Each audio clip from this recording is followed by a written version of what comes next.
ನಮಸ್ಕಾರ. ಈಗ ಕಷ್ಟಗಳು ಬಂದಾಗ ಕಂಡು ಜ್ಯೋತಿಷಿಗಳ ಹತ್ರ ಹೋಗೋದು, ಕಂಡು ಜ್ಯೋತಿಷಿಗಳ ಹತ್ರ ಹಣ ಕೊಟ್ಟು ದುಡ್ಡು ಕೊಟ್ಟು ಜ್ಯೋತಿಷ್ಯ ಕೇಳೋಕ್ಕೆ ಹೋಗ್ತಿರ್ತೀರ. ಯಾಕೆಂದರೆ ಜ್ಯೋತಿಷ್ಯ ಕೇಳೋಕ್ಕೆ ಹೋದಾಗ ನೀವು ಅವ್ರದ್ದು ಫೀಸು ಅಂತಿರುತ್ತೆ, ಅವ್ರಿಗೆ ಫೀಸ್ ಕೊಡಬೇಕು. ಒಬ್ಬರು 500 ರೂಪಾಯಿ ತಾಂಬ್ತಾರೆ, ಒಬ್ಬರು 1000 ರೂಪಾಯಿ ತಾಂಬ್ತಾರೆ, ಒಬ್ಬರು 2000 ತಾಂಬ್ತಾರೆ, ಒಬ್ಬರು 3000 ತಾಂಬ್ತಾರೆ, ಒಬ್ಬರು 5000 ತಾಂಬ್ತಾರೆ, ಒಬ್ಬರು 10,000 ತಾಂಬ್ತಾರೆ, ಒಬ್ಬರು 50 ರೂಪಾಯಿಗೆ ಹೇಳ್ತಾರೆ, ಒಬ್ಬರು 100 ರೂಪಾಯಿಗೆ ಹೇಳ್ತಾರೆ. ಒಬ್ಬೊಬ್ಬರು ನೀವು ಎಷ್ಟು ಕೊಡ್ತೀರಾ ಇಟ್ಟೋಗ್ರಿ ಅಂತಾರೆ. ಒಬ್ಬರು ಕೇಳೋದೇ ಇಲ್ಲ, ನೀವೇ ಇಟ್ಟೋಗ್ಬೇಕು. ಹಂಗೆಲ್ಲ ಇರ್ತವೆ. ಈಗ ಮತ್ತು ಅವ್ರಿಗೂ ಫೀಸ್ ಕೊಟ್ಟು ಹೋಗಲೇಬೇಕು. ಇಲ್ಲಾಂದರೆ ಅದೊಂದು ಪದ್ಧತಿ ಇರುತ್ತೆ, ಫೀಸ್ ಕೊಟ್ಟು ಕೇಳಬೇಕು. ಅದ್ರ ಬದಲು ಕಂಡು ಜ್ಯೋತಿಷಿಗಳ ಹತ್ರ ಹೋಗಿ ಹಣ ಕೊಟ್ಟು ಫೀಸ್ ಕೊಟ್ಟು ಕೇಳೋ ಬದಲು ಮನುಷ್ಯನಿಗೆ ಕಷ್ಟಗಳು ಬರೋದು ಸರ್ವೇ ಸಾಮಾನ್ಯ. ಅದೇನೂ ಮಾಡೋಕ್ಕಾಗಲ್ಲ. ಎಲ್ಲರೂ ದುಡಿತಾರೆ, ಉದ್ಯೋಗ ಮಾಡೋದು ಮಾಡ್ತಾರೆ, ವ್ಯಾಪಾರ ಮಾಡೋದು ಮಾಡ್ತೀರಾ, ಕೃಷಿ ವ್ಯವಸಾಯ ಮಾಡೋದು ಮಾಡ್ತೀರಾ. ಕಷ್ಟಪಟ್ಟು ಬೆವರು ಸುರಿಸಿ ಉದ್ಯೋಗ ವ್ಯಾಪಾರ ವ್ಯವಸಾಯ ಕೃಷಿ ಮಾಡೋದು ಮಾಡಿರ್ತೀರ.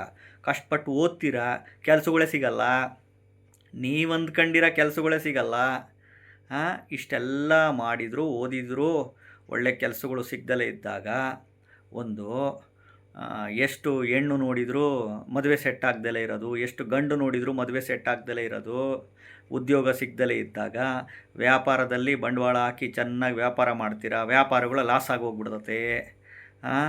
ಇನ್ನೊಂದು ವ್ಯಾಪಾರ ಮಾಡೋಕ್ಕೆ ಹೋಗ್ತೀರಾ, ಲಾಸ್ ಆಗ್ತತೆ. ದುಡ್ಡಿನ ಸಮಸ್ಯೆಗಳು ಬಂದಾಗ ಈ ಕೈ ಸಾಲ, ಬಡ್ಡಿ ಸಾಲ, ಇನ್ನೊಂದು ಮತ್ತೊಂದು ಸಾಲಗಳು ಮಾಡ್ಕೊಂಬಿಟ್ಟಿರ್ತೀರ. ಸೈಟ್ ತಗೊಳಕ್ಕೆ, ಮನೆ ಕಟ್ಟೋಕ್ಕೆ, ಮನೆ ಲೋನು, ಸೈಟ್ ಲೋನು, ಕಾರಿನ ಲೋನು, ಮಕ್ಕಳ ಎಜುಕೇಷನ್ ಲೋನು, ಇನ್ನೊಂದು ಮತ್ತೊಂದು ಇದ್ದೇ ಇರ್ತವೆ. ಮನುಷ್ಯನಿಗೆ ಕಷ್ಟಗಳು ಬಂದಾಗ, ಮೇಲಿಂದ ಮೇಲೆ ಮನುಷ್ಯನಿಗೆ ಕಷ್ಟಗಳು ಬಂದಾಗ ಸರ್ವೇ ಸಾಮಾನ್ಯ. ಮನೆಯಲ್ಲಿರೋರು ಯಾರು ಹೇಳ್ತಾರೆ ಹಿರಿಯರು, ಜ್ಯೋತಿಷಿಗಳ ಹತ್ರನ ಹೋಗ್ಬಾ, ಯಾಕೋ ನಿಂದು ಗ್ರಹಗತಿ ಸರಿ ಇಲ್ಲ, ಏನೋ ಟೈಮ್ ಸರಿ ಇಲ್ಲ ನಿಂದು, ಏನು ಮಾಡಿದರೂ ಕೈ ಹತ್ತುತ್ತಿಲ್ಲ ನೀನು, ಕೇಳ್ಕೊಂಬ ಅಂತ ಹೇಳ್ತಾರೆ. ಅಲ್ಲಿ ಹೋದಾಗ ಫೀಸ್ ಕೊಡಬೇಕು. ಅವ್ರದ್ದು ಇರುತ್ತೆ 500 ರೂಪಾಯಿ, 1000 ರೂಪಾಯಿ, 2000 ರೂಪಾಯಿ, 5000 ರೂಪಾಯಿ, 10,000 ಇರುತ್ತೆ. ಎಷ್ಟೋ 200 ರೂಪಾಯಿ ಅಷ್ಟು ಫೀಸು. ನೀವು ಫೋನ್ ಮಾಡಿದರೂ ಅವ್ರಿಗೆ ಫೀಸ್ ಕೊಡಬೇಕು. ಅವರು ಆಫೀಸ್ ಹತ್ರ, ಮನೆ ಹತ್ರ ಹೋದಾಗೂ ಫೀಸ್ ಕೊಟ್ಟೇ ಕೇಳಬೇಕು. ಮತ್ತು ಅವ್ರಿಗೂ ಜೀವನ ನಡಿಬೇಕಲ್ಲ.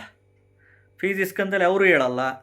ಹಿಂಗೆಲ್ಲ ಇರುತ್ತೆ. ಅದ್ರ ಬದಲು ಕಂಡು ಜ್ಯೋತಿಷಿಗಳ ಹತ್ರ ಹೋಗೋ ಬದಲು, ಕಂಡು ಜ್ಯೋತಿಷಿಗಳಿಗೆ ಫೋನ್ ಮಾಡೋ ಬದಲು, ಕಷ್ಟ ಬಂದಾಗ ರಾಯರ ಸನ್ನಿಧಿಗೆ ಹೋಗಿ, ನಿಮ್ಮೂರಲ್ಲೇ ರಾಘವೇಂದ್ರ ಸ್ವಾಮಿ ಮಠಗಳಿರ್ತವೆ, ರಾಘವೇಂದ್ರ ಸ್ವಾಮಿ ದೇವಸ್ಥಾನಗಳಿರ್ತವೆ, ರಾಯರ ಸನ್ನಿಧಿಗಳು.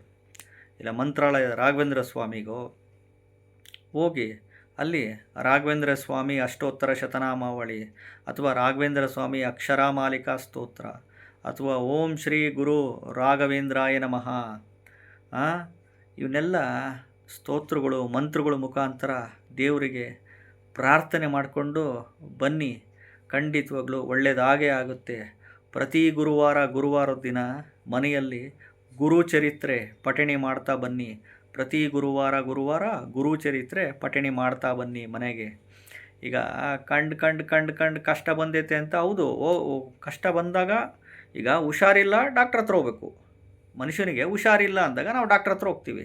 ಡಾಕ್ಟ್ರ್ ಹತ್ರ ಹೋದಾಗ ಅವ್ರು ಫೀಸ್ ಕೇಳ್ತಾರೆ, ಫೀಸ್ ಕೊಡಬೇಕಲ್ಲಿ. ಫೀಸ್ ಕೊಟ್ಟೆ ತಾನೇ ಹೋಗಬೇಕು. ಟ್ರೀಟ್ಮೆಂಟ್ ಅವ್ರೇನು ಸುಮ್ಮನೆ ಕೊಡಲ್ವಲ್ಲ. ಸೊ ಹಿಂಗಾಗಿ ಈಗ ನೀವು ಕಂಡು ಜ್ಯೋತಿಷಿಗಳ ಹತ್ರ ಹೋದಾಗ ಅಲ್ಲಿ ಫೀಸುಗಳು ಕೊಟ್ಟು ಕೇಳಬೇಕು. ಅವ್ರದ್ದು ಫೋನ್ ಮಾಡಿದರೂ ಫೀಸ್ ಕೊಟ್ಟು ಕೇಳಬೇಕು. ಹೇಳಲ್ಲ. ಈ ಪರಿಸ್ಥಿತಿಗಳು ಹಂಗಿದ್ದಾವೆ ಎಲ್ಲರವು. ಸೊ ಹಿಂಗಾಗಿ ಕಂಡು ಜ್ಯೋತಿಷಿಗಳ ಹತ್ರನೂ ಹೋಗಬೇಡಿ, ಕಂಡು ಜ್ಯೋತಿಷಿಗಳಿಗೂ ಫೋನ್ ಮಾಡೋಕ್ಕೆ ಹೋಗಬೇಡಿ. ಅರ್ಥ ಆಯ್ತಾ? ರಾಘವೇಂದ್ರ ಸ್ವಾಮಿ ಅಷ್ಟೋತ್ತರ ಶತನಾಮಾವಳಿಗಳು ಗುರುವಾರದ ದಿನ ಗುರುಚರಿತ್ರೆ ಪಠಣೆ ಮಾಡ್ತಾ ಬನ್ನಿ.